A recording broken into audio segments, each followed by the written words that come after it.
Welcome to another Moonshot. I trust that wherever you are around the world, you're having a fantastic year. And as we've started on a new one, I hope that you're buckled in, because I think there's going to be a fantastic ride in 2019. So I'm holidaying at the moment in Papamoa, which is on the east coast of New Zealand, and stopped in to visit a nephew of mine who's looking at expanding his business. He's doing really well and looking at this aspect of scaling. And I talked to him about a couple of things that I've learned from a book that I've recently read by Peter Thiel. Now, Peter Thiel was one of the PayPal mafia with Elon Musk and others who've all gone on and all become billionaires. And if you want to learn from people, you learn from people who've done things before. So in business, we talked about the aspects of scaling and how it's necessary to have a system and a framework that you follow. And the things that I've learned from Peter from this book are also applicable in life. So Peter Thiel, again, this book is titled From Zero to One, and it's the best book on transformation for business from a concept to scaled success that I've ever read. And as I apply the principles of the business aspects that he speaks about, I can apply this to life, which is where you're going to find some value.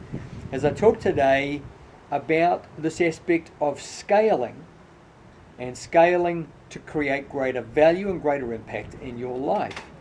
So Peter defines the value of a business as the sum of all of the money or dollars that it might earn in the future. And that changes, obviously, as the landscape and economies change. So we can apply that to our lives and say, well, the value of our lives is the sum of all of the impacts and the sum of all the changes that we've been able to bring about in our life.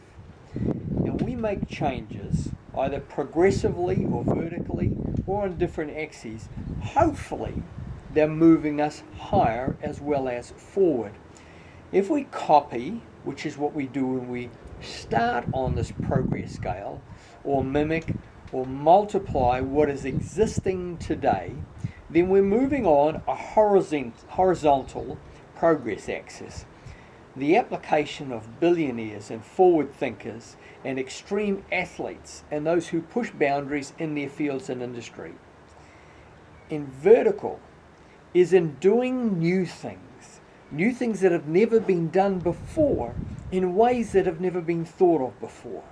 So the most important aspect then, or strength to develop, is this ability to think about things in new ways, this development of new thinking. And so we have the 6 sisters that I go through or teach or coach in any application I'm working away with. What, when, where, how, why, and who. So what is it that you're applying in new thinking? What are you thinking about that's new, that's expansionary, that's pushing boundaries, that's looking for new solutions? What? When? When are you thinking about these things? How much time are you taking to apply to new thinking and looking for new solutions?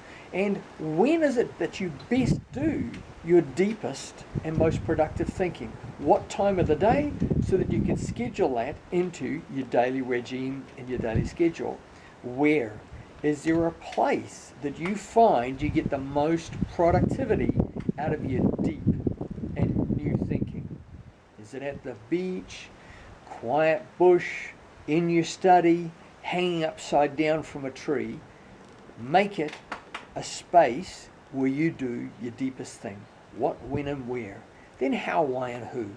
How do you go about doing this? Do you have a framework set? Do you have an approach for it as you go into the space of deep thinking that sets your mind ready to receive new inspirations from the world? And we've covered this in I think Moonshot 2, the tides that come to us with new information. Are you availing yourself to that in the how? Why? Whoa, Simon Sinek, start with why, the big purpose. Why are you doing this? Why are you taking the time to think about new answers, new things, new boundaries, new solutions, new ways of doing things? Find your purpose, that'll deepen the thinking that you have. And then who? And this is extremely important, and a lot of people leave this out. Who is it that you are thinking about? Who are you thinking about learning from? Who are you thinking about bringing into your learning team?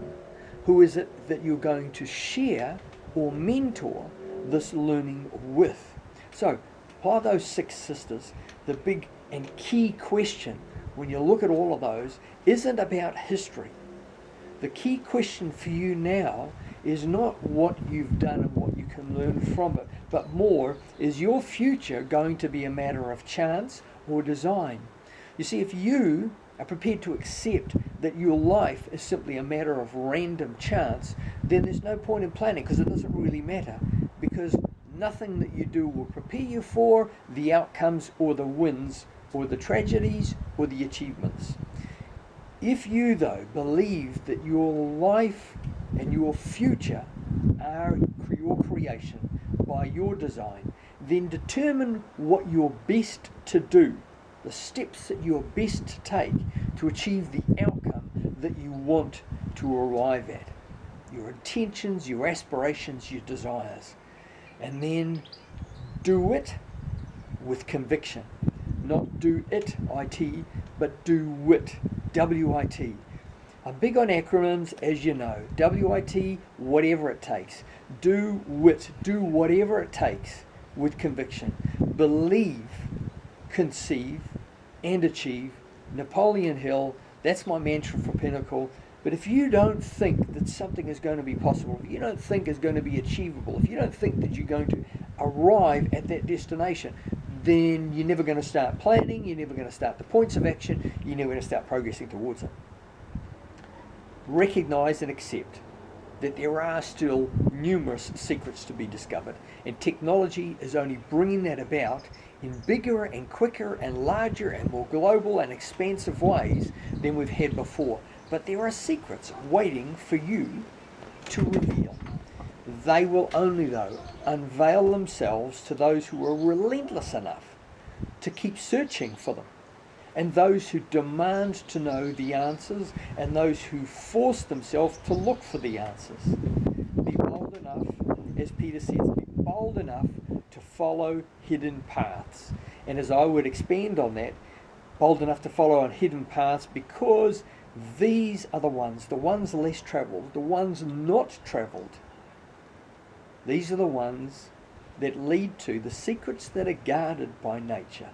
Nature's responsibility to protect what it has from those who are just bypassers, and save these secrets, these jewels, for you who are searching for them, who are looking for them, who will do something with them. Enjoy your week. Live, love, and serve.